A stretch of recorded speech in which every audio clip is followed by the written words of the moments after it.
As you all know, OpenAI is DALL-E 2.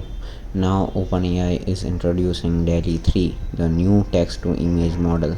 DALL-E 3 can translate nuanced requests into extremely detailed and accurate images, coming soon to ChatGPT Plus and Enterprise, which can help you craft amazing prompts to bring your ideas to life.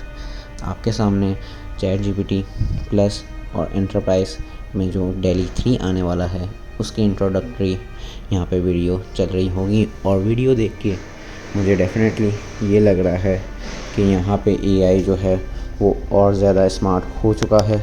और दूसरा, आपकी stories को जो आप सोचते हैं, आपकी imaginations को अब वो रियल लाइफ में ला के रख देगा।